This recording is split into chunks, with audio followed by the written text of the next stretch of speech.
The playoffs continue out west after one round of the World Center Racing and a championship battle still on the verge. Where tonight we welcome you to the second race of the round of 7 in the iRacing Bundren Lawn Care Series playoffs as we bring you live coverage right here on the KBueno Racing Network. Happy to have you along with us as we continue to trek to a champion. We're alongside Charlie Baier and driver analyst Blaze McKinney in the booth.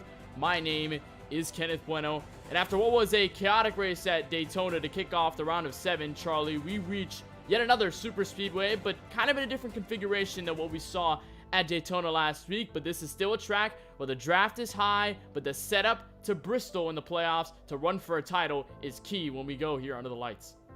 A high-speed racetrack and a low tire saving. Well, what more can you throw at these drivers? And we've seen a chaotic race last season with a lot of close racing towards the end. We saw some fuel strategy. We're hoping to see that again tonight, where a lot of guys can pick up some extra points leading into Bristol, the cutoff race.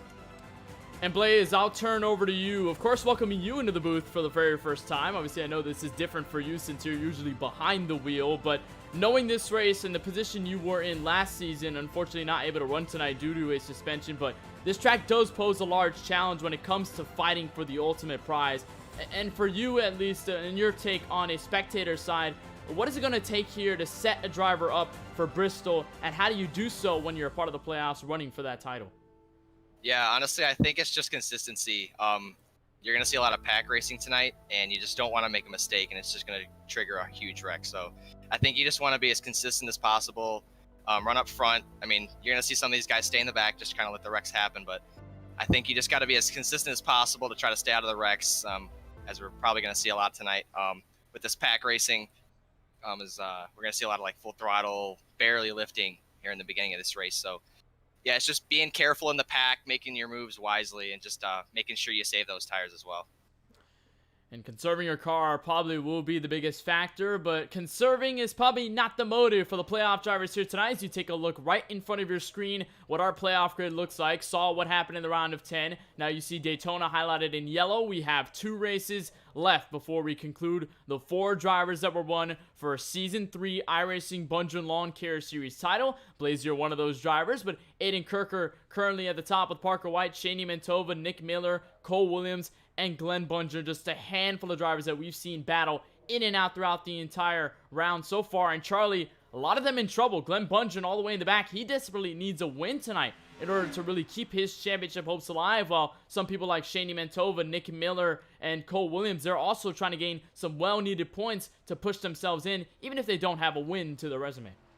And when you go to a track like this where you have that close quarter racing, almost pack racing around in the early stages of a fuel run, it's a good opportunity for a lot of guys who are sitting outside to kind of weave their way in, get some points, race up front, and try to race for a win. Especially, we saw Cole Williams last season on fuel strategy lead at least 12 laps, and unfortunately came runner-up to Amar Rooney. But we see that strategy play out in these races time and time again. I would not be surprised if someone tries to pull a move tonight.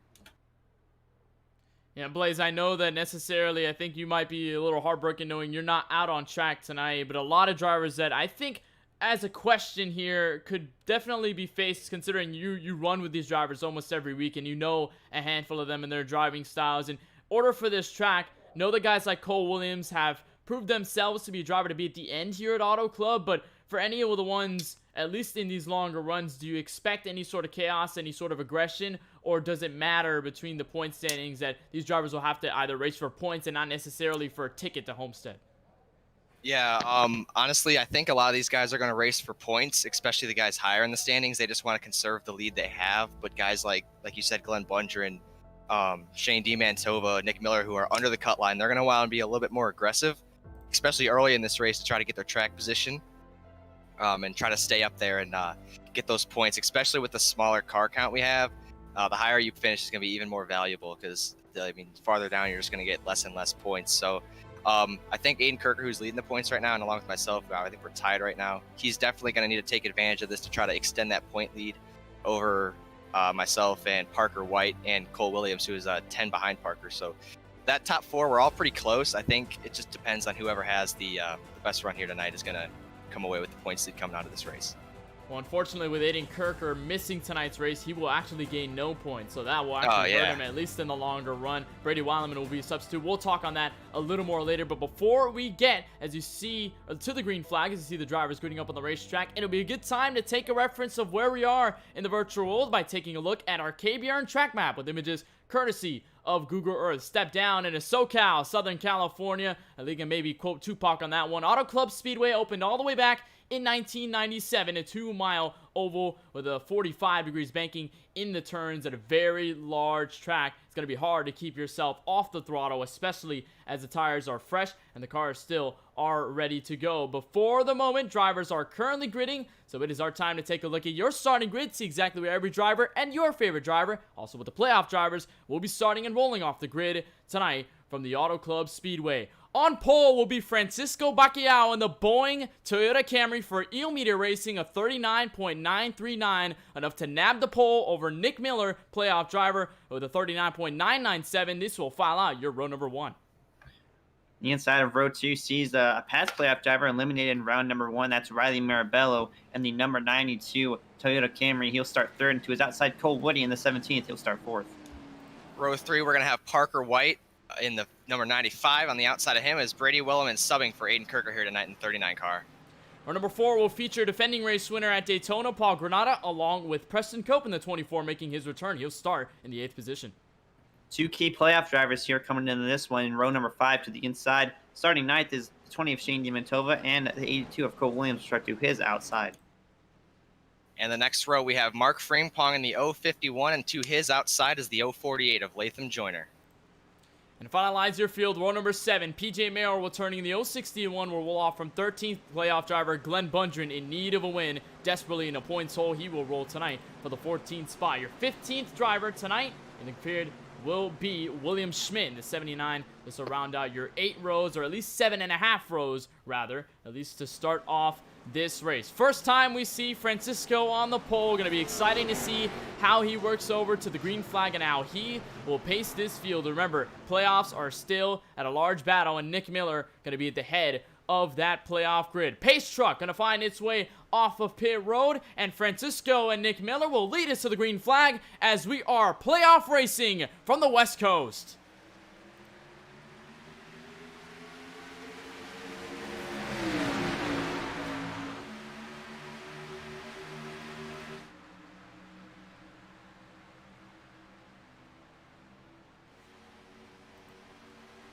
Easy jump off turn number 2 for Francisco, but here comes the other Toyota Camry and Riley Marabello trying to scoop to the inside and try to make himself overrun down to the bottom of the racetrack. Look at Nick Miller almost all the way down to the apron as they deep into turn 3, 3 wide for the race lead.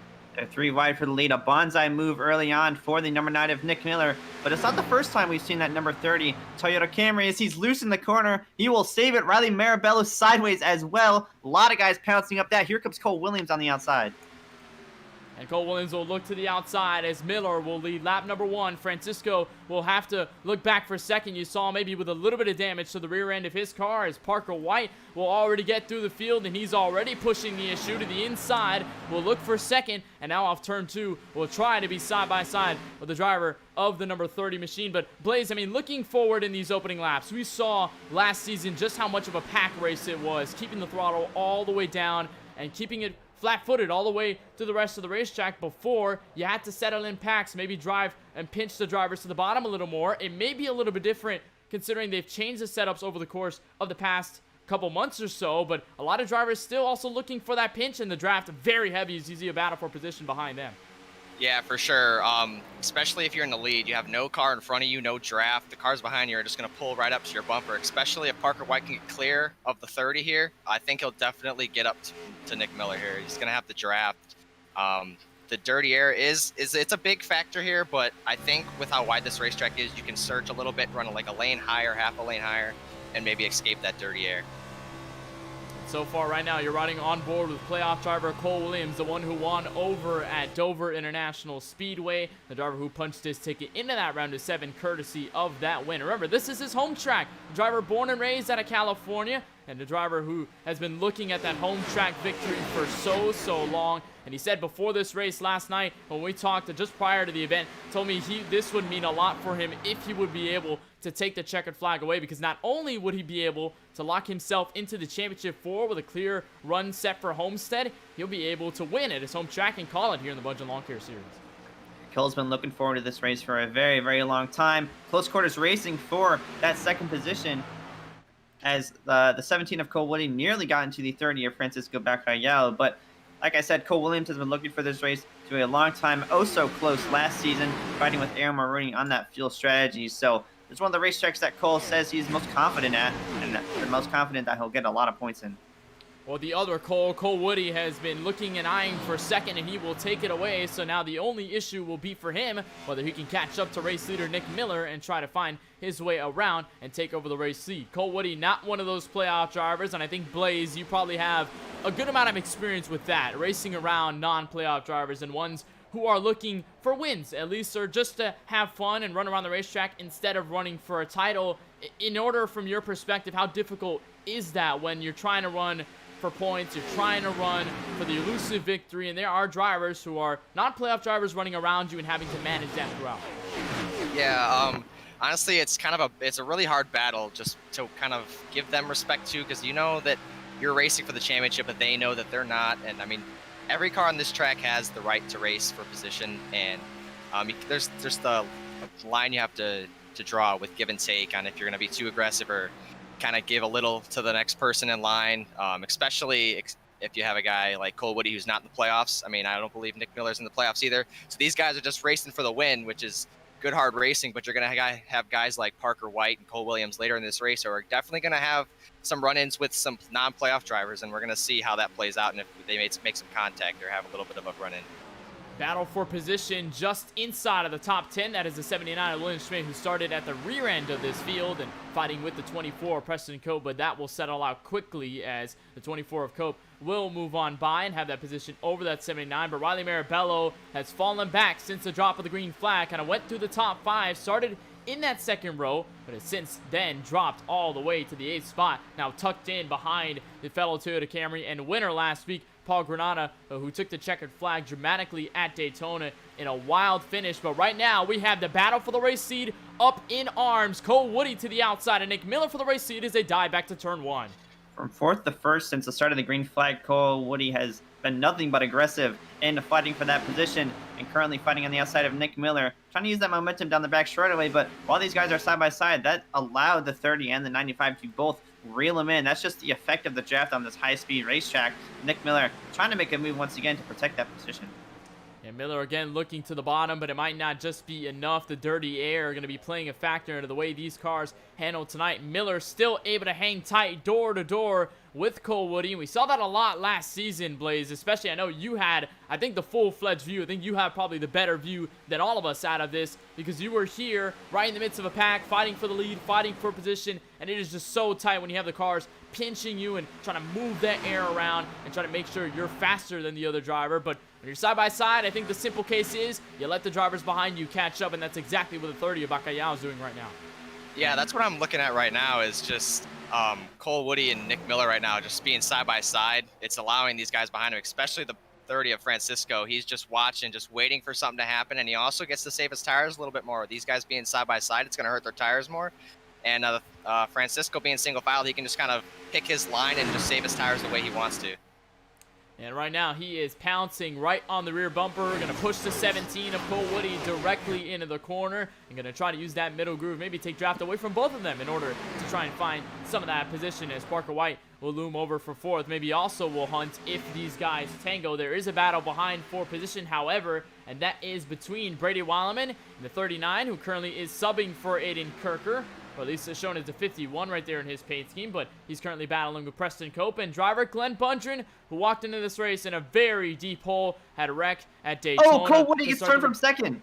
And Cole Woody around on the racetrack and will try to find where he is as he goes sailing to the inside grass.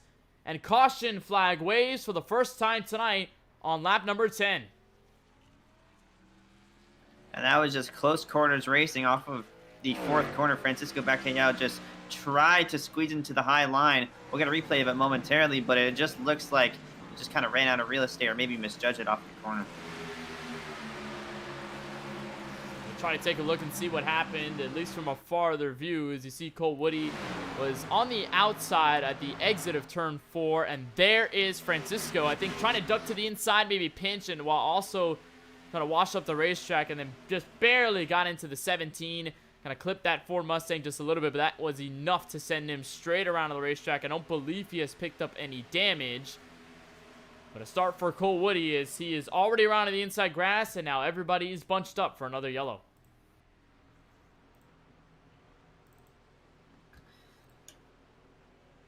It's tough to say what the actual cause of it might have been a misjudgment on Francisco's part. But there's just so many different factors that come into that close quarters racing. But a lot of guys down pit road for the first pit stop of the race. Lap number 11 of 75, kind of early, but if they're caution, you might as well come down. And everybody down pit road behind the race leader, pretty much everybody on the lead lap. I don't believe we have anybody under 1 lap down so far in this field, so that is good news to see in the opening 12 laps of this race. Blaze, I know it's still relatively early pit stop, but should the consensus be 4 tires and fuel, you think we might take a different strategy as Glenn Bundren will come out first? Yeah, I think you're definitely going to have some people that were maybe running farther in the back, second half of the top 6, top 7, that might gamble and just take 2 tires, because I don't think those left side tires are going to be that worn early on. But like you said, I think Glenn Bundren did win the race off pit road. He might have missed his box, or he did take no tires. We'll see. But we did have a car stay out as well. So it's just a mixed bag of strategy. That's what's going to happen early in these early cautions. It's just going to mix up the strategy, and it's going to shake up the field big time. It's Shane Mantova, playoff driver out of Columbus, Ohio, the driver of the number 20 machine. He will stay out on the 12-lap old tires. Don't think he finds it enough just to go down pit road at this point. We'll see. Not sure whether Glenn Bundren did miss his pit stop. I think you made a good point there, Blaze. Maybe because sometimes just in the midst of the field, you could end up missing your box, and then all of a sudden you end up first out of pit road, but not because you had a quick pit stop, but just because you didn't get to the pit stop at all. So maybe we'll see whether 37 did that strategy or whether he ended up missing that pit box. I don't believe he did. Doesn't seem to be signaling any movement down pit road. So I think the 37 did make that strategy. Actually, no, he did miss the pit box. So here he comes with Shane Mantova, Cole Williams, and Riley Marabello also coming down. I think a lot of drivers just urging to top off on fuel. Definitely doesn't hurt. And with a track that's really, really wide and really, really spread out, and you see, you know, this track is known for having those really long green flag runs where it kind of depends on that fuel and tire strategy. So it definitely doesn't hurt for some of these guys to come down and top it off, and you never know, it could help them later in the run. Well, we'll just have to see. Also, if they get some tires, could probably affect the way that at least the difference in tires could happen when we get back green. Just a reminder that if you're watching the broadcast here on the KBueno Racing Network and you want to join the conversation, you can do so by using hashtag AskKBRN. You can put your question followed by that hashtag and ask anything you want about the race, about the series, about our thoughts, our broadcasting services, and much, much more. That's hashtag AskKBRN for anything you want to ask. Just about 1 to green on the iRacing official pace truck. It'll be Nick Miller and Parker White. First time we see 2 playoff drivers line up the front row. And we'll exactly see how Parker White will able to manage himself after he was fairly aggressive running within this top 5. And this could be the chance for him to take away the race lead. Also some drivers we haven't seen finding out that second row. Paul Granada and William Schmidt, the first time we see them higher up in this field. Latham Joyner, haven't talked about him all night since the drop of the green flag. His Chevrolet Camaro will line up third on the inside lane, sitting in the inside of row number 3. We'll just have to find out as we are still early in this race of the 13 laps of the 75 scheduled to run here from California. The 9 of Nick Miller and the 95 of Parker White will lead them back to the green flag as they edge down the long front straightaway, and Miller up and away as the iRacing official pace truck is off, and we're back under green from Auto Club.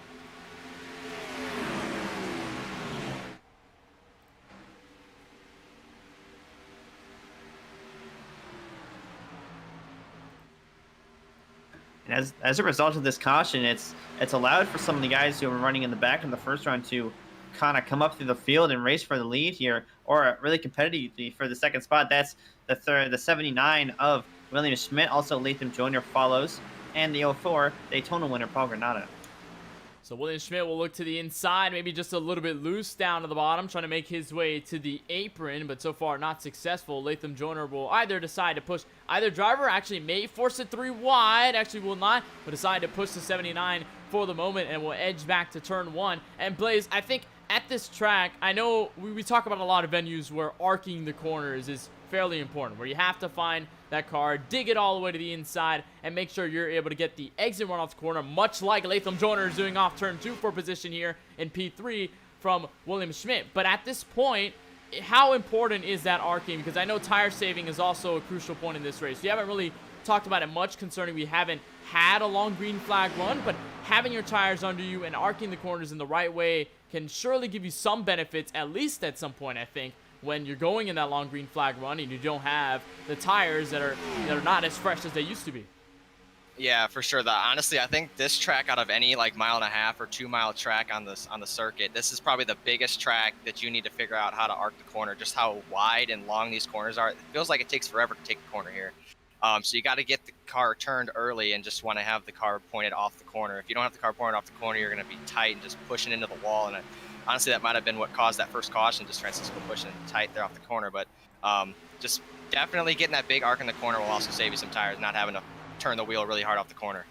And looks like we got some big action in the back. Yeah, aggressive driving up back in the latter half of the top 10. That was Preston Cope, almost about getting turned around from the 17 of Cole Woody, who has aggressively been finding or picking his way through this field. He's now the victim of the 92 of Marabello. Preston Cope is going to have another say about it in retaliation here off turn 2. Going to try to find his nose to the inside. Won't be enough as they stay single file in top 4 at a breakaway here. But already a question down, or at least 2 questions down in the YouTube chat. One by Neil Myers. He asked, when does the season start? Well, the next season should be slated within the next handful of months, or at least coming to the next upcoming year. At least it will decide, or at least when Glenn Bundren and the officials will decide the opening race, and the 200 will start up once again for the iRacing Bundren Lawn Care Series in Season 4, which is slated to happen. However, there are still details yet to come for that series. As you're watching, Shani Mantova, I believe he's getting put a lap down on the racetrack.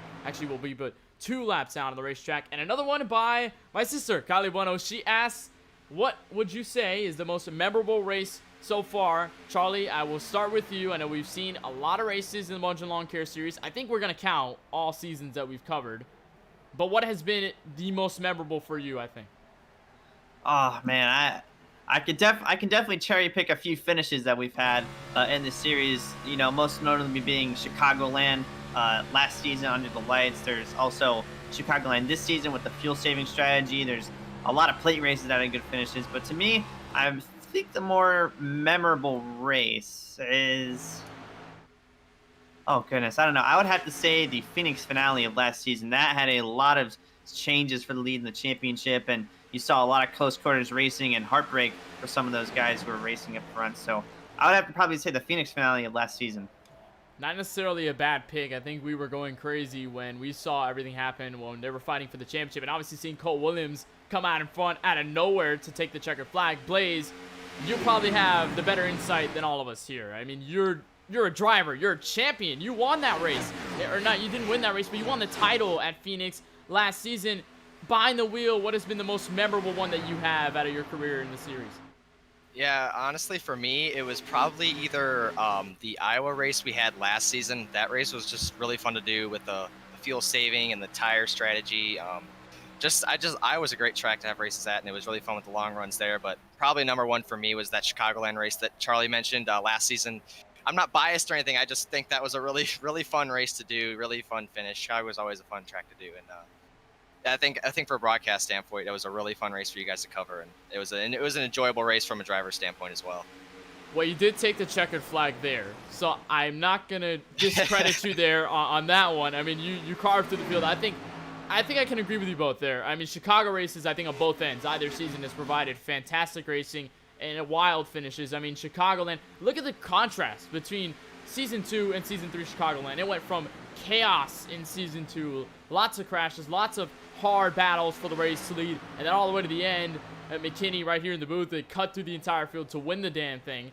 And then go to Chicagoland in Season 3, where we just had a fuel strategy race, and it was a saving battle between Nick Miller and Mason Thompson all the way to the end before Miller was able to walk away with the win after Thompson had run out of fuel. But I think probably the most memorable for me, if I'm not going to pick either of those two, at least in that stretch, I think it might just go, let me see here. I think it might just go to Bristol last season. I think last season Bristol, the tensions were very high because there was a lot of these drivers finding their way to a championship. I mean, Zika Reyes was just a couple points shy, and he was also digging his way through the field. He had a shot to win the race. And then I think you could easily tell just the breakdown and the climax of that entire race of Blaze McKinney winning, locking himself into the championship four.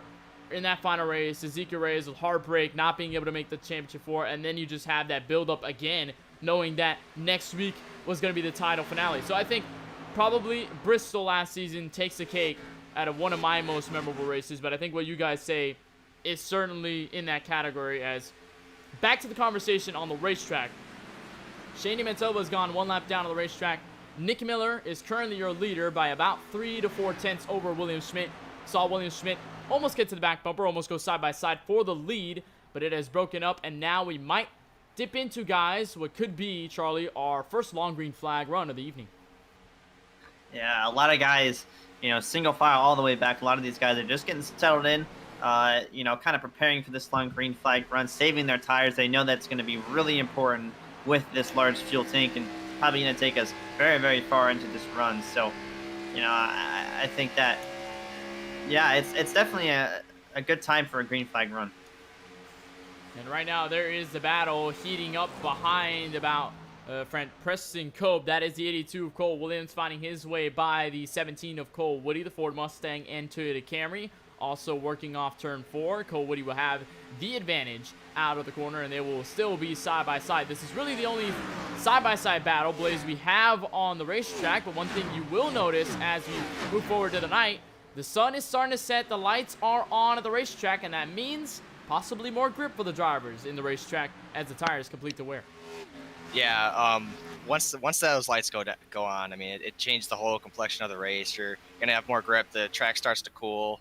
You're going to start feeling like you got more speed and more grip in the car, so you're going to try to make more crazy moves, and it might lead to some wrecks. But right now, as we're single filed out, something I've noticed is the right side of Cole Williams' car is pushed in just a little bit. I'm not sure where he got that damage, but I just kind of made a note of that, and I just kind of wanted to let you guys know that I just noticed that now, and I'm not really sure how he got that damage.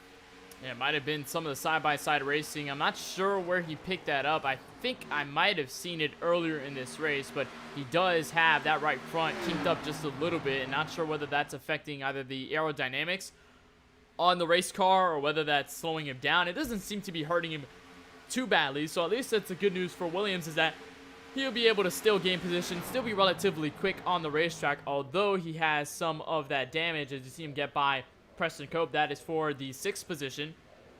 Now going to try and hunt down teammate in the 92 of Riley Marabello, and also saw a battle between them. Paul Granada was able to get by, so move Granada over to 4th, and another battle right up ahead. Parker White to the inside of the 79 of William Schmidt. That's for 2nd.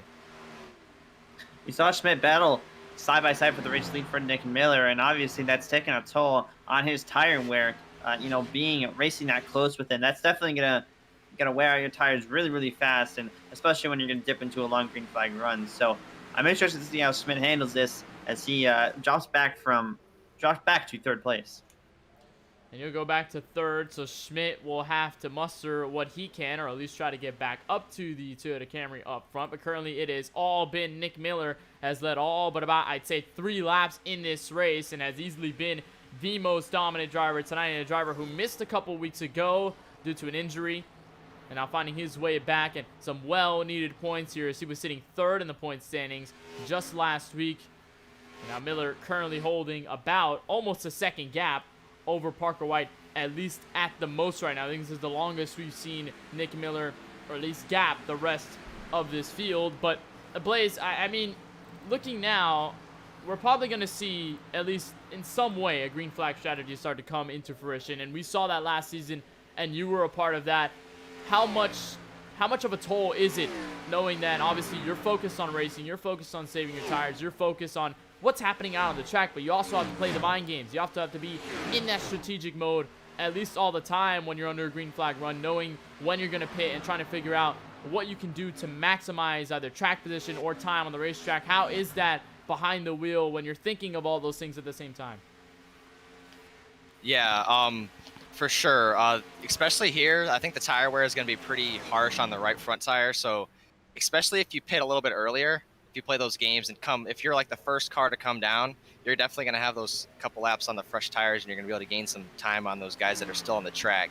And I'm looking at Nick Miller's times. He's lost about a little over a second in time on those older tires. So definitely once you put those fresh tires on, it's going to be a way more grip on those tires. So definitely I think if you come earlier, it's going to be a benefit to gain some time, but I mean, you're going to be slower on the longer run. But if you stay out a little bit longer, you could lose some time early in the run and gain on the long run. So it's really just a chess game on what you want to do here.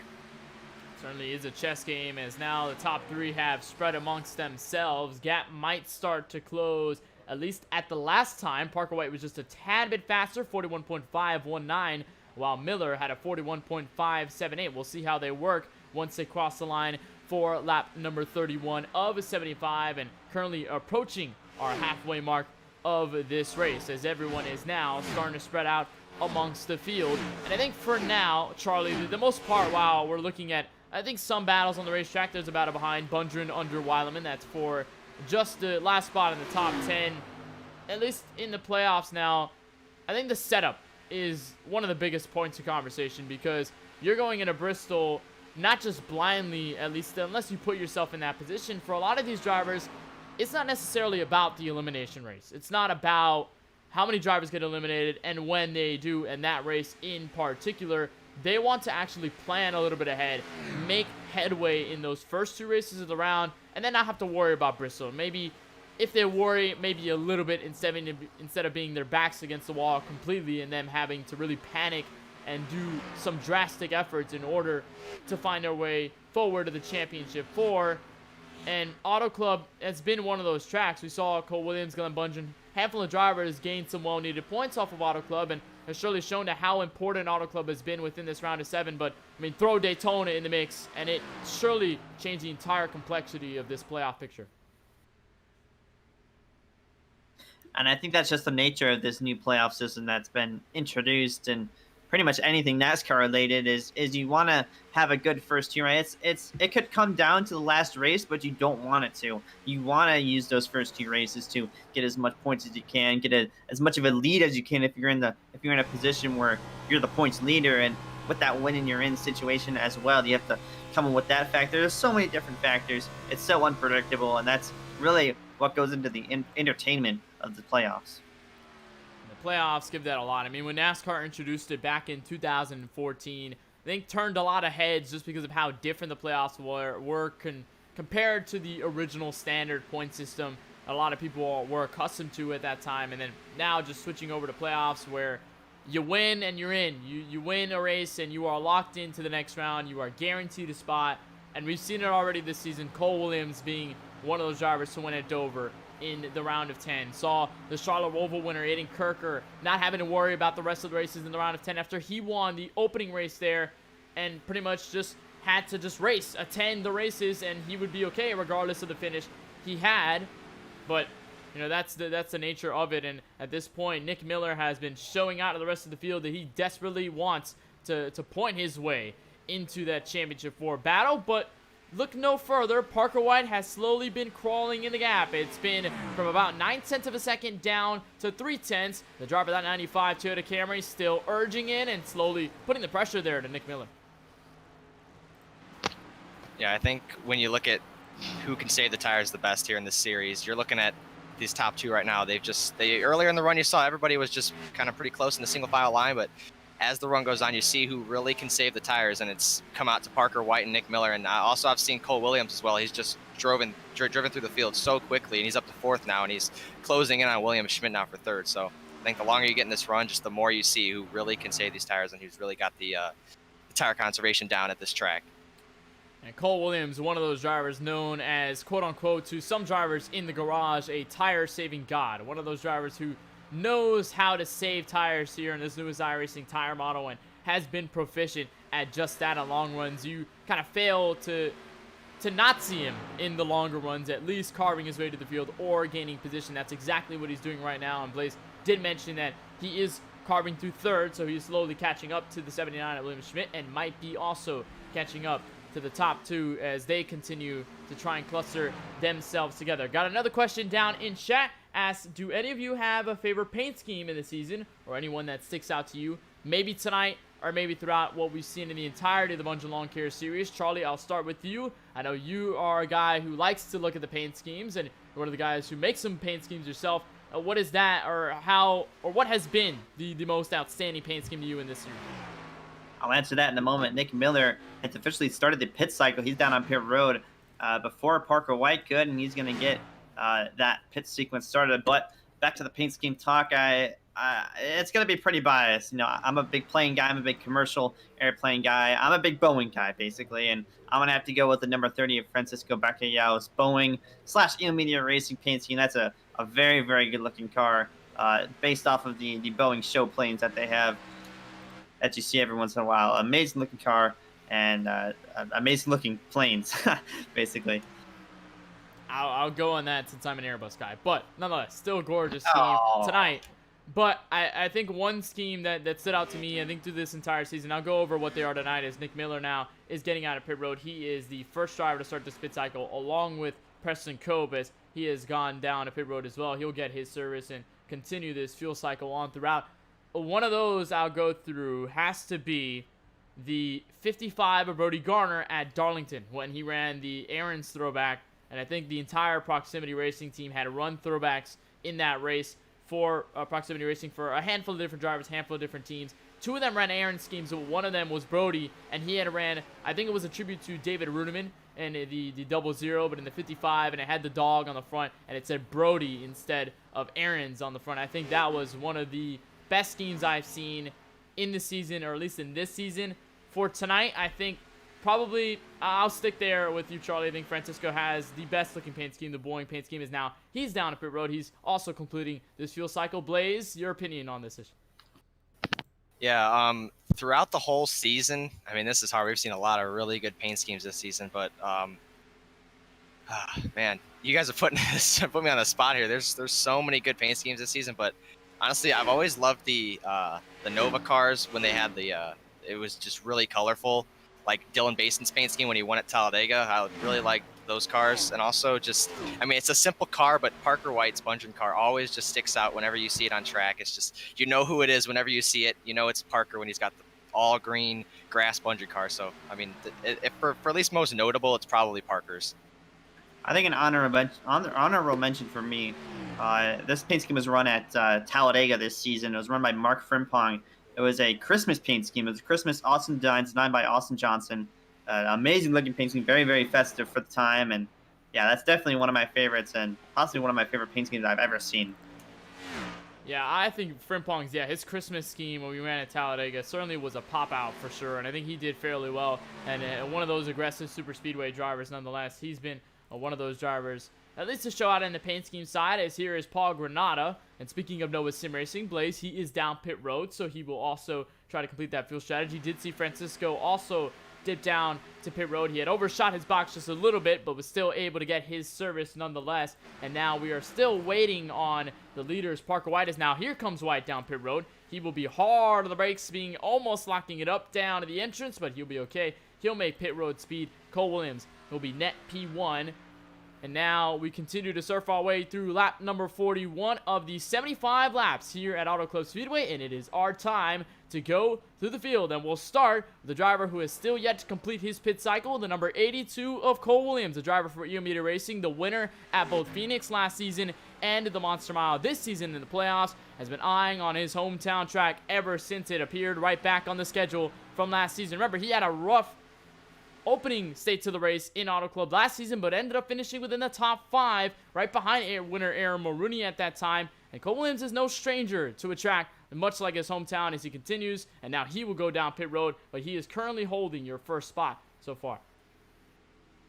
Very aggressive entry for Cole Williams, but in the second spot, Bundren Jr., a Final Four driver last season, looking to have a repeat season, but instead finished a little bit better in the final race. Bundren still sitting in a position where he needs some points, but he started 14th all the way up to 3rd so far when he went in to get his service. And yeah, Glenn Bundren just having a little bit of a quiet race so far and hoping to finish it off strong. Then you see Mark Frangpong here in the 051, another quiet driver so far in this race. We haven't really talked about him that much, but he's going to stretch out the field here, and we'll see what he can do. I believe he's going to have to come here soon with how far he can go on fuel. Next driver in line and cycling what should be back to the race lead, Nick Miller, the winner at Chicagoland, and the former Final Four driver over at Phoenix, albeit in a different paint scheme with a different team.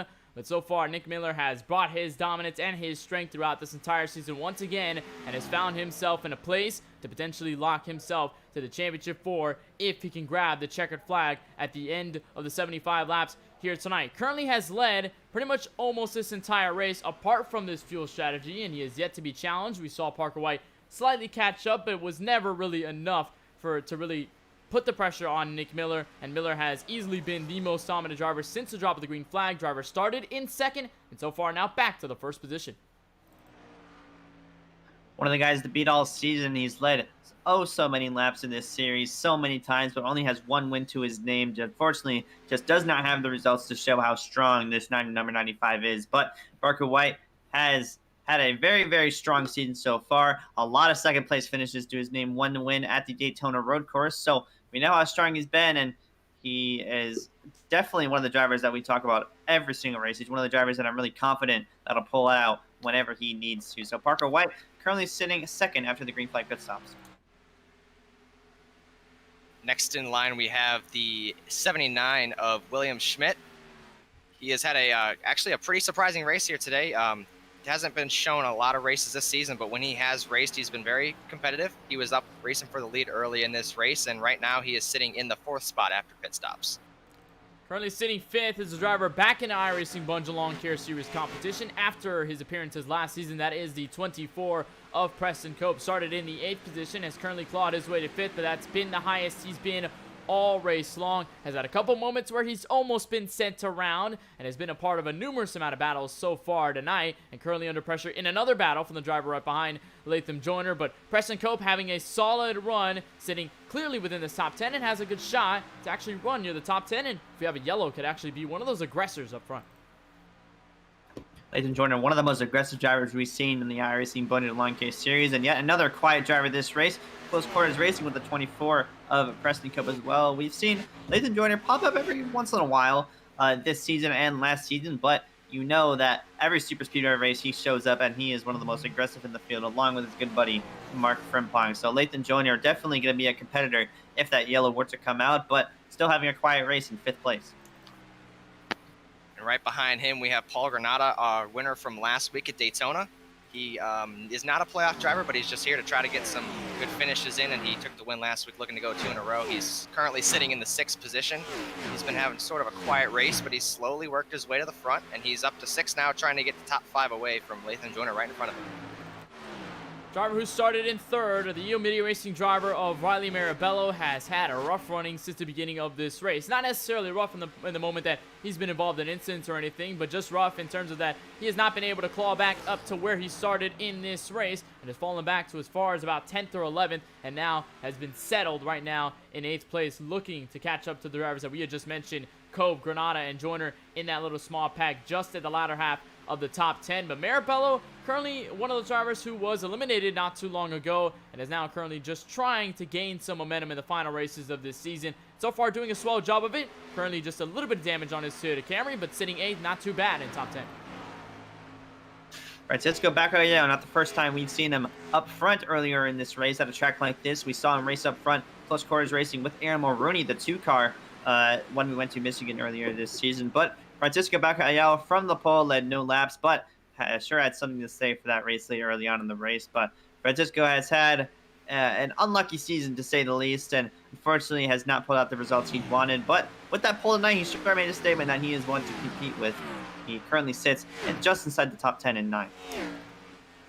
And rounding out the top 10, we did just talk about Glenn Bundren, but he has now settled out after the pit stops in 10th position.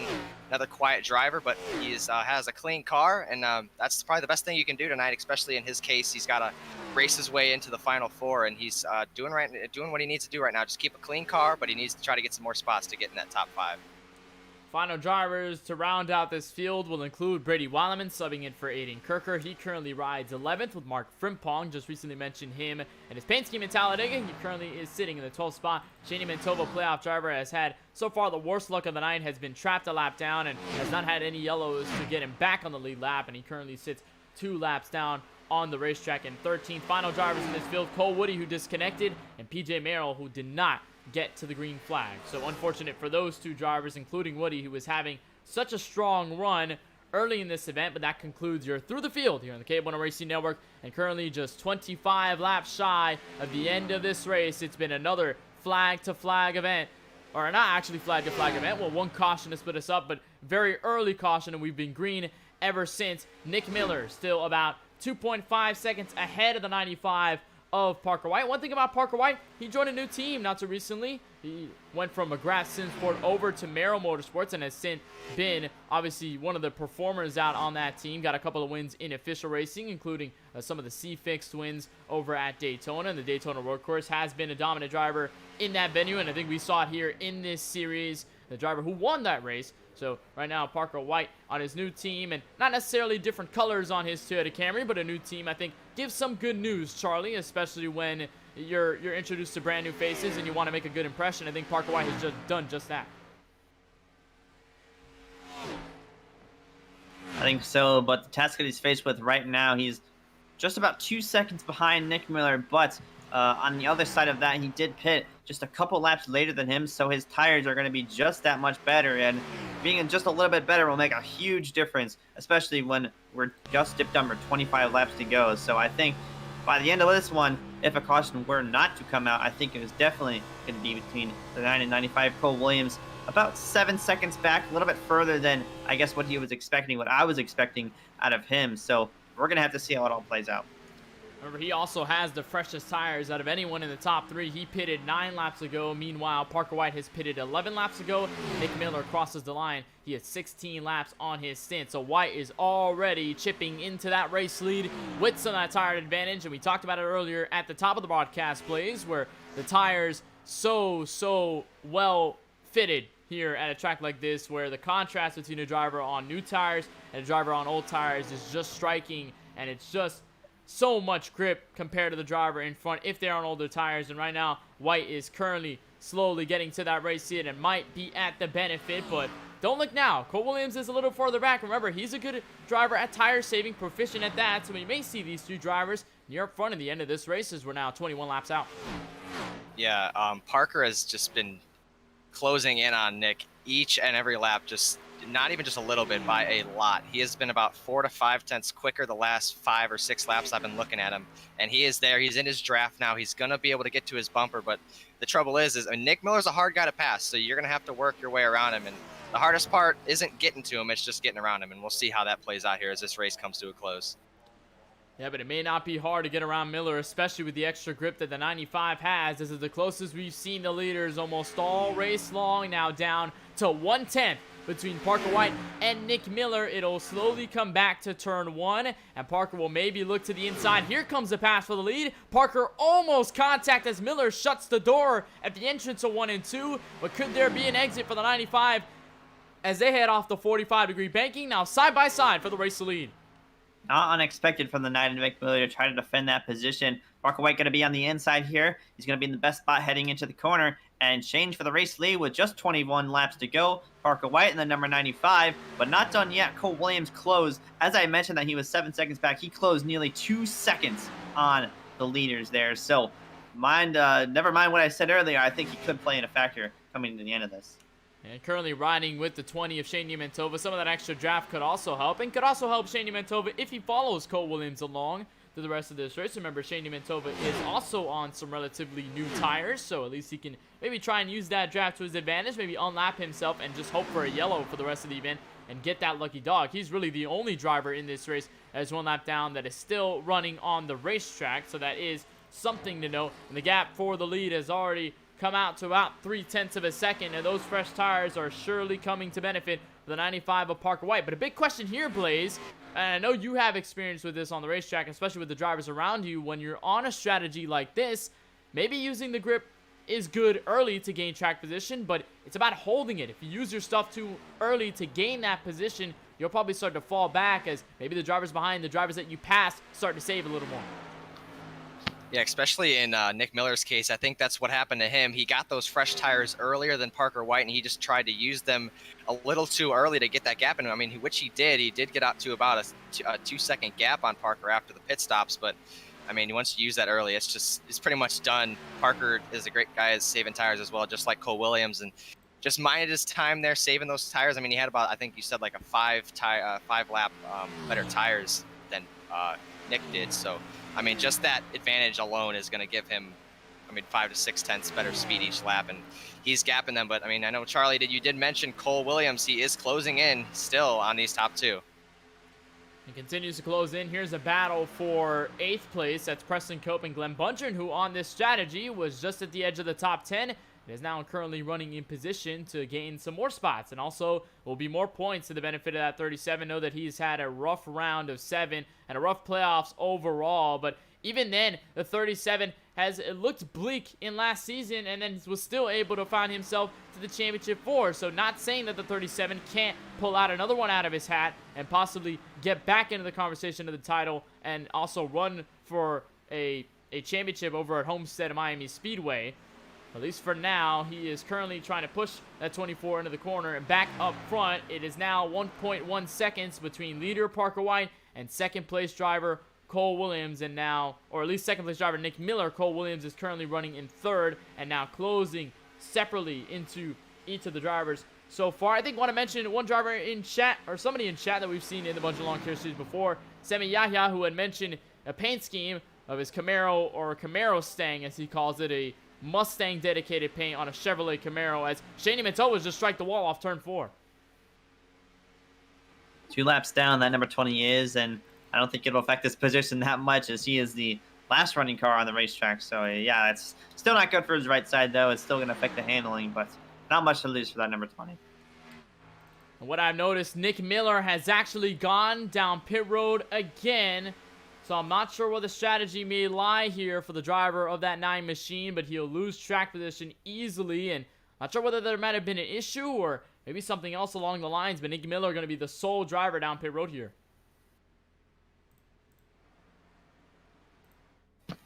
Yeah, I mean, I'm not exactly sure what's going on here. I'm not sure if we're going to have another round of pit stops, or maybe he had, I'm not really sure why. I mean, it seems like he's the only car down pit road as well, so we'll see how that plays out. We'll have to get some more info on that, but if this is an issue for Nick Miller, it's a heartbreak for him.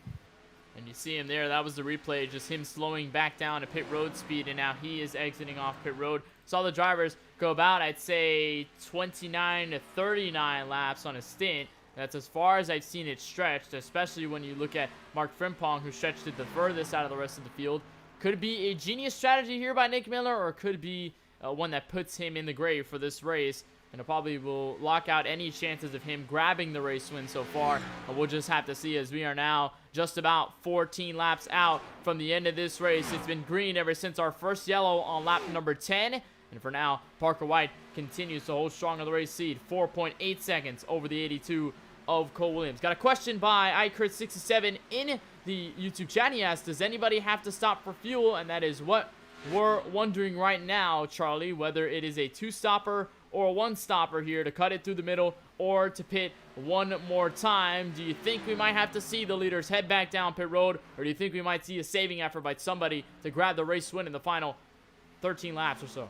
Well, interestingly enough, some guys are calling out over the voice chat that they're going to stop in sometime soon. You see, I think Francisco is one of them. We'll see if he does drop into the pit road, and he will, drops out of the apron. This could be another pit cycle. I'm not exactly sure.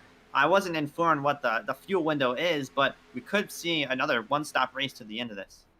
Oh, and this will be very tense here, because it's going to be all about where it cycles out, as you see Francisco dip down pit road, and have yet to see anybody from at least the top 7 or so go down pit road. We'll see if leader Parker White does it this time by, and it doesn't seem that he will do so. He'll stay out an extra lap, and now the question will be, when do you try to pit? Do you try to overcut here, Blaze, or do you think the undercut strategy by Miller might be the best in order to give himself a chance to punch his ticket to the round of 4? Remember, these are playoff drivers running for a spot in the championship 4. If they win here tonight, they will not have to worry about Bristol, and their focus could be just set straight on what's going to happen at Homestead Miami Speedway. What is going to be the winning call here tonight?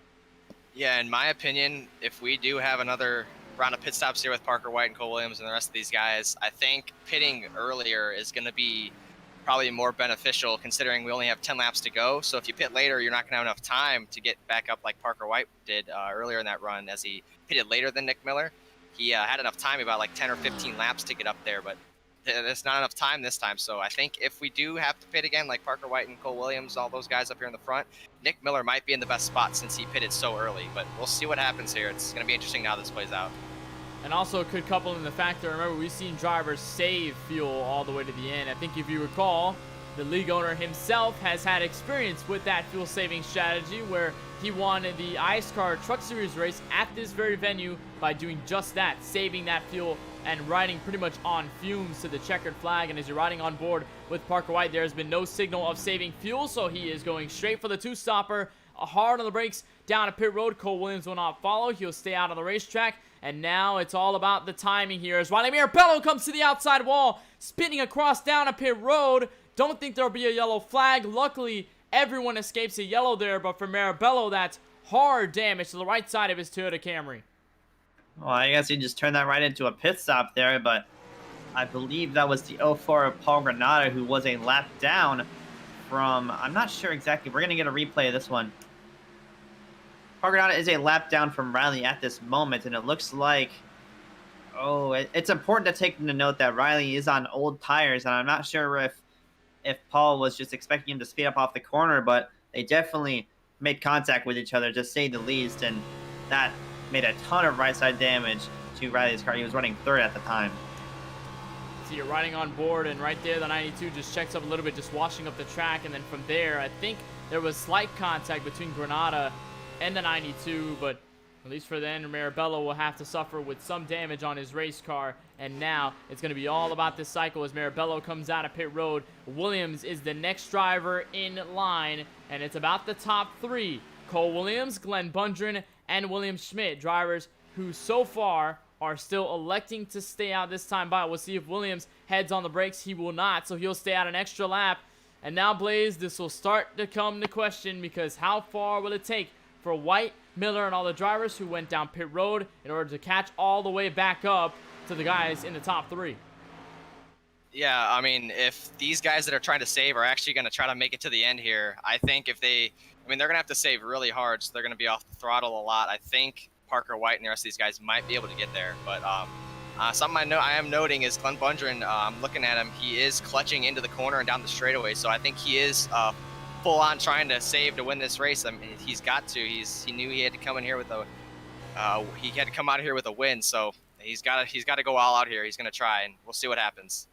And he is the driver furthest out in the playoff picture, and now he is all the way down to the bottom of the racetrack, just trying to save as much as he can. And we'll try to see whether he'll run it out of fumes or whether he can make it all the way to the end of this race. Remember, this will be Bundren's saving grace if he's able to capture a checkered flag, because then this will give him all the momentum going to Homestead Miami Speedway, and there will be an elimination of all the worries that came into at least the question of whether Bundren was able to carve back from his large points gap going into tonight. Here's Parker White and Nick Miller, 4th and 5th on the racetrack. Cole Williams has yet to make any signal of going down pit road, and within the final 6 laps of this race, we might have a fuel strategy race on our hands. I think it's really interesting that Cole Williams, again, we're completely uninformed of the fuel window here, so I think it's really interesting that Cole Williams is one of the only guys on the track who isn't clutchy and coasting, but I think it could turn out a win like his win at Dover, where Parker White had to come down pit road. Cole Williams saved it all the way to the end. I'm kind of getting Dover vibes a little bit from this race, but Cole Williams definitely in the prime position, but Glenn Bundren just hoping that Cole Williams ends up running out. And the gap is 23 seconds, and now 6 seconds out from second place is driver that's running full out, and the driver who's also running full out behind him, Parker White and Nick Miller. So it'll all just be about the timing here. How much can White and Miller carve to these guys who are trying to save the most they can, and whether they'll be able to catch up in time. And I think, Charlie, you said it there. I think picture perfectly. That race at Dover, same situation on their hands with 5 laps to go now in this race. Williams saving all the way to the end. White being just short off the pit strategy on the fresh tires. And Williams was able to hang on, win this race. But this will mean even more. A win at his home track and a win to lock himself into the championship 4. Gonna dive into turn 3 and 4. And again, he'll take 4 laps to go from the West Coast and the Auto Club Speedway. We'll see how much he's able to save, but not enough. He's gonna go down pit road this time by Cole Williams from the lead with 5 laps to go. Now that's going to cycle the number 37 of Glenn Bundren out front. This is what he's needed all season long, a win in his own series within the last 2 seasons, and he is in the perfect spot to do so. He's going to come around to 4. He's going to come around and take 4 laps to go, and a full head of steam is Parker White, about 5 seconds back.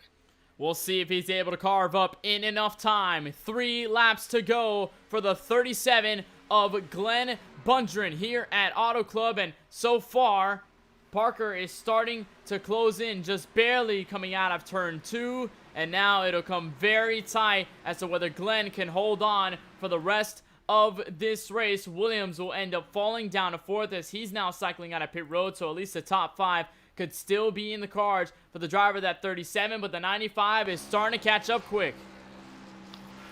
Yeah, he's closing in inch by inch on this. And he's going to come down this time. Here he comes. Here comes Glenn. He could not make it, and that's going to... Oh, we have a caution. Caution on the track.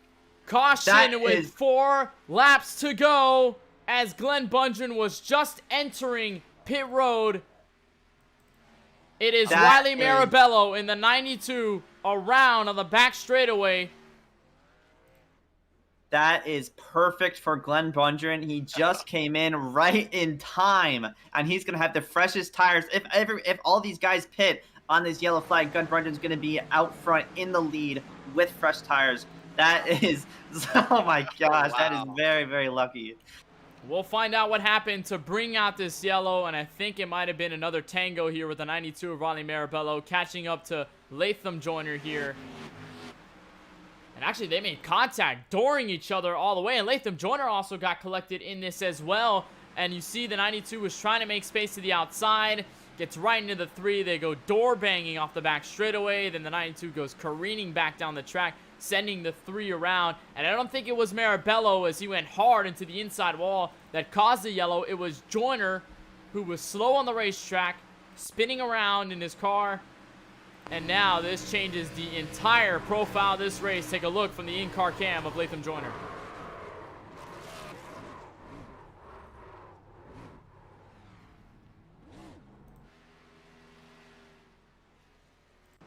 And that is so tough as now Bundren will stay out. Parker White, Nick Miller, all the guys on the lead lap now have a shot at this race. Guys, this will be intense. Everybody on equal footing with 2 laps to go on a final, or at least a possible final restart. I think this is going to set up to be one of the most intense restarts of the season. We've seen the pack racing that goes on those fresh tires, and it's only going to be heightened with fresh tires and the sun is down. So, oh my goodness, I'm not sure what's going to happen next, but it's likely going to be a fun one to watch.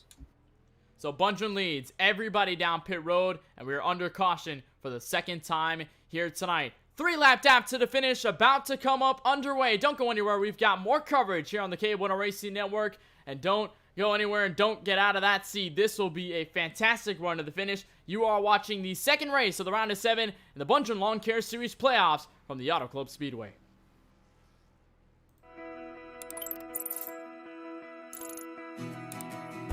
iRacing is a sim racing game that combines a true-to-life racing experience with an online community of virtual racers from all around the globe.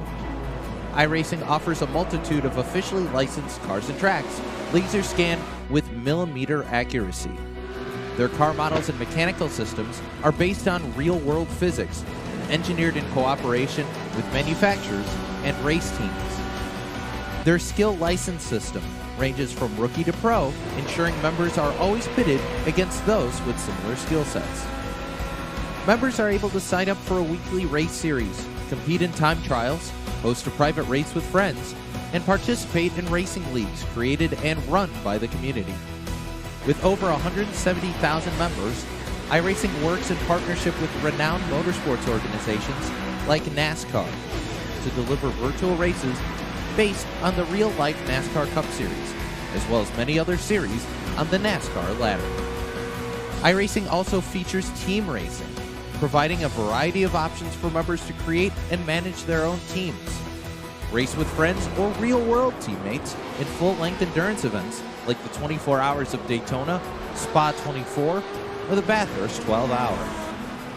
Additional partners include IMSA, World of Outlaws, Supercars, and IndyCar, allowing members to race in their very own Indianapolis 500, Bathurst 1000, Chili Bowl, and many more iconic events. This is iRacing, delivering the most authentic racing experience short of getting into a real race car. Sign up today at iRacing.com.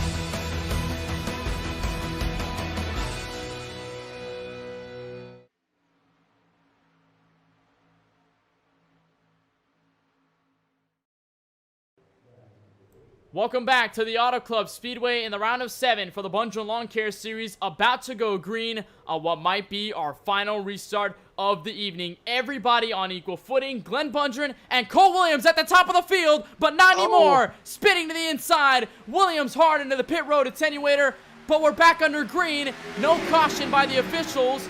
Parker White will resume the race lead with Nick Miller behind. Brady Wildman to the inside for the lead. And unbelievable.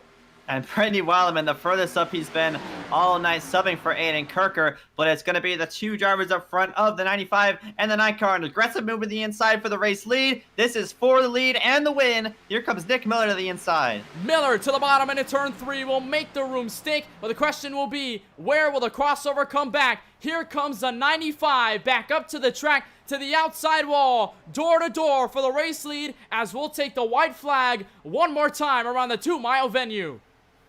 What a battle here at the finish. It's going to be close. They're still side by side. Watch Brady Wildman here in third. We'll see what he can do if these guys make contact. I think it's definitely possible because they're side by side. That's going to help slow them up. It's going to depend on if the cars behind them can get a little bit of a run, or they're going to be side by side down the back straight for the final time. The run is up top. Parker White with a nose out front coming into the final corner. Coming in at 3 and 4 for the final time this evening. Miller and White toe-to-toe at each other's throats. It takes 2 to tangle. They're side-by-side for position behind. This will be the run to the finish. Miller in the 9, Parker White in the 95, pinching each other to the bottom of the track and to the line. They're wrecking, but it will be, I believe, Nick Miller, your winner here at Auto Club Speedway, and will lock himself back into the Championship 4 with a win here tonight. Wow. Unbelievable run to the finish. White comes up just short again. And Miller holding strong to the inside as the fireworks blast off behind the back straightaway. Miller will be in the Championship 4 in the next 2 weeks at Homestead Miami Speedway. Wow. Oh, we got some action in turn 3 here. Glenn Bundren is not happy with Cole Williams, I can tell you that. Remember, these two got into contact right at the restart, sending the 37 and the 82 directly to the pit road attenuators. But it is Nick Miller burning it down right on the front straightaway, and he'll have nothing to worry about at the last great Coliseum next week. And he will sail off with another victory. Remember, this is reminiscent of what we saw last season. Miller's win at Kansas locked him in to the Championship 4 in the same nail-biting nature. And now tonight, able to stretch over Parker White in the final couple hundred of feet. And now he is your winner as he stations it. He just blew the engine, burning it down. And a catastrophic run to the end. Well, he'll have enough power to park it there into the checkered flag right to the victory lane. I guess that will be enough for Miller there. And what a run to the finish for Nick Miller and the driver of the 9 machine, as we'll take a look at your full field rundown, and we'll tell you where every single driver finished at the end of 75 laps here from the Auto Club Speedway. Nick Miller will be your winner here tonight. His second win, or his third win of the season, will come here at the Auto Club Speedway, and he will lock himself into the Championship 4 Parker White playoff driver. Great points at the end to the checkered flag, but it is disappointing. Once again, not able to lock himself to the Championship 4. He'll have to wait till Bristol to do just that. He'll finish second. Francisco Bacalhau, driver who started on the pole, is back to the top 3 at the end in a tango with Brady Wildman. They cap off third and fourth at the checkered flag. Paul Granada, trying to defend his win at Daytona, will lock himself to a top 5. William Schmidt, a solid run, a very surprising run to end this race. He'll finish in a great way in 6th. Preston Cope, aggressive run at the end, almost sideways off turn 2. He will run 7th at the start-finish line. Latham Joyner, after a wreck to set us under our caution, our last caution of the evening, he will be 8th. Glenn Bundren, just short, and more points to be had at Bristol next week, will finish 9th. Shane Mantova, 1 lap down. What was all your top 10? Right outside the top 10, that is Cole Williams. Unfortunately, got caught up in an incident coming to the green flag and the green-white checkered, but he finishes just outside the top 10 in 11th. Mark Frimpong, 12th, Riley Marabell. 13th, got caught up in an incident with Latham Joyner. 14th is Cole Woody, and rounding out your field, the 15th position is PJ Merrill. And PJ Merrill, one of the drivers that was not able to find his way to the green flag, nonetheless the checkered flag, so he'll be the final driver out of everyone here tonight. But for Nick Miller, it is all smiles and all relief knowing that he'll be okay, going straight to the Championship 4, going to Homestead Miami Speedway in just 2 weeks. We'll talk with the driver of the 9 machine and bring him in from Victory Lane here at Auto Club. Nick, an unbelievable stretch to the finish, and not only was that a nail-biting effort for you, but a dominating run from the drop of the green flag all the way to the end. And now you are locked in to the Championship 4 with another shot to run for a title at Homestead Miami Speedway. What are your emotions? How do you feel after this victory? I don't want to talk about the strategy. I thought it would work. It didn't. But yeah, I don't know what happened for row 1, but when row 1, whenever they wrecked, it just kind of opened it up. And with Brady on 2 tires, I was able to just go around him and then build the run.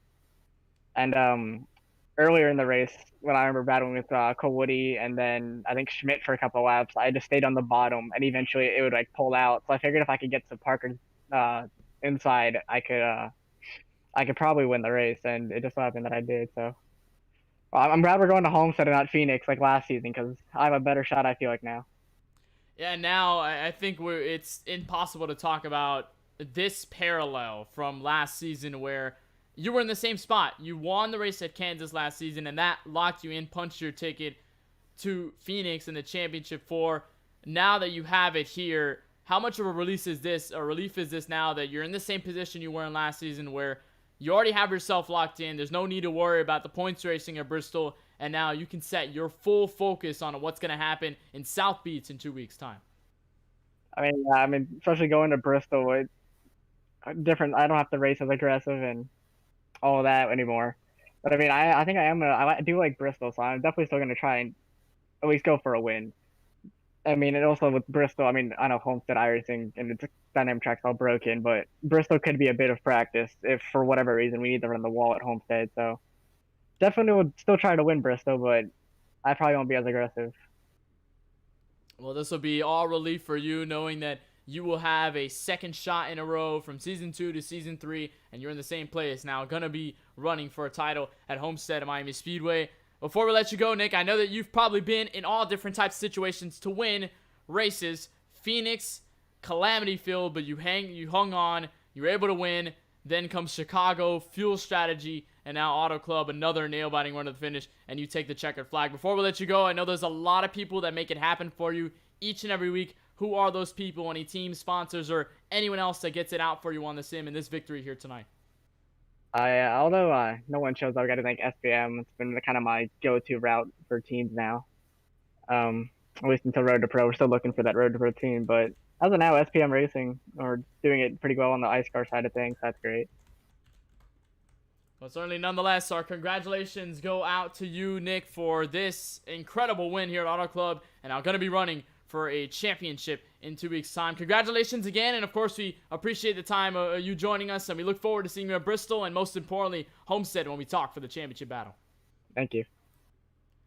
That is Nick Miller, your winner here tonight, 3rd checkered flag of the season for the 9 machine, the driver for SPM Racing. We'll look to the 2nd place finisher, and again, just short to the checkered flag, but what should be a great points day nonetheless. Parker White in the 95 is sitting trackside with KBRN's own Charlie Baier. Well, it's not the first, not the second, and certainly not the 3rd or 4th time that we've had this interview with Parker White.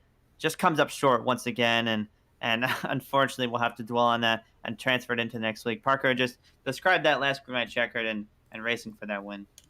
Yeah, just the way iRacing works, like, I don't really think it's that realistic, like, racing-wise. The 2 leaders up there got together, so I had the advantage on the top because Brady on the bottom didn't have tires. So I got a push from Nick. I went to the bottom. Coming off of 2, I knew he was going to have a big run, so I was ready to block that, and he just had way too big of a run that, like, I could have tried to block it, but I would have probably ended up on the inside, in the inside wall, upside down. So I just thought of the best, got him to the inside, and, like, I had a couple side-by-side battles, like, throughout the entire race, and the top side, I felt actually had a pretty big advantage on fresh tires. So I was like, okay, if he gets my inside, I can stay tight on his door and kind of, like, pull him back. So I was trying to side draft him, but, like, in iRacing, that doesn't really work how it does in real life. So I just got beside him, just tried to keep him at least in my reach, which I felt I did pretty good. And, like, I would just hold it pinned on the top, and, like, I could hear him lifting on the bottom, and, like, coming off the corner, I don't know why, but he would just have a way bigger run than I would. And then just there coming to the line, like, through 3 and 4, I thought I was set up, like, really good because I heard him lift again, and I got the car pointed perfectly. And I don't know, just the V7 tire model, it's just a single file liner on the bottom. Just can't get the top line to work. Just dynamic track, nothing works. iRacing does a very terrible job in creating multi-groove racing. Like, we used to have multi-groove racing, but I wasn't really on the service back then, so I can't really tell you what it was like, but I know it was much better than this. And then just netcode, another thing iRacing has the problem, just coming to the line, just try to side draft Nick. Like, I knew I wasn't going to get there, but it's just kind of frustrating. Just netcode got us twice because I'm hearing that the wreck that brought out the layers caution was netcode too. So yeah, just iRacing needs to fix a lot of their stuff, and I think if they do that, then the racing will be a lot better. But, like, I'm here to win, just not finish second every week, but it'll be good for us in the playoffs and points and stuff. So I guess I'll take it, but, like, we're here to win. I'm not really here to finish second every week. All right, well, you head into Bristol next week, the cutoff race with a 19-point buffer, I should say. So, I mean, as long as there's not 19 cars at that race, you should have a pretty smooth ride to the Final Four. But what's going to be the strategy coming into that race? Because you have yourself a good little bumper there.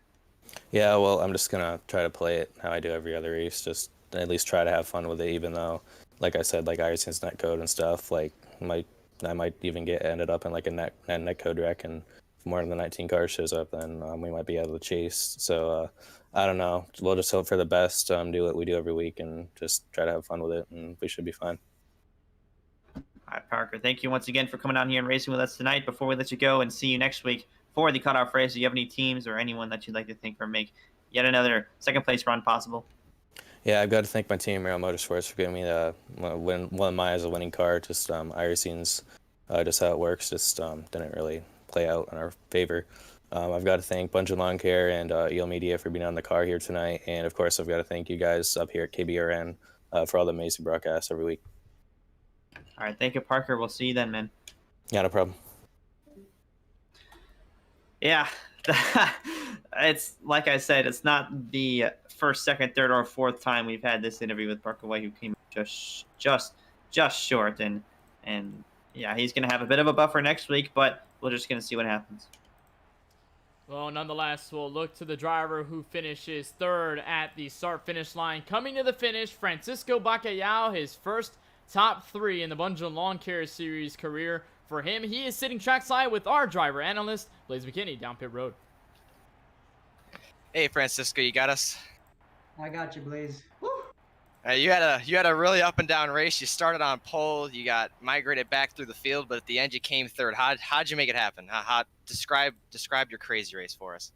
Oh, I can't believe that this race came together. Finally, one of these came through from start to finish. It wasn't easy. Of course, I got a pole, first pole, and didn't get the most desirable start. We were 3 wide by turn 1, and I guess the air must have made my car loose. But from there on, I was kind of holding myself, trying to be a little bit patient. Ended up getting into the back of Cole Woody there. I was really frustrated that I did that. It was my mistake. I didn't think I was really close to him to have that happen. It was like one of those Broner Jr. and Kyle Busch at Bristol incidents. But we got stuck a little bit further back in traffic, and I was never really able to make enough passes. I didn't really have that great of a restart to be up close with the draft, so I was just kind of one step behind everybody for the rest of the race, and I was running, I think, P7, P8 before that last yellow came out, and just kind of was hoping that I can get a solid finish, keep it in one piece. And what do you know, the leaders, I think Bundren and Cole got together right at the restart, and then that just kind of opened the door up, and I don't know how, but I made it to P3 right behind the 2 leaders. So that was, I'm at a loss for words. I really didn't expect it to come like that.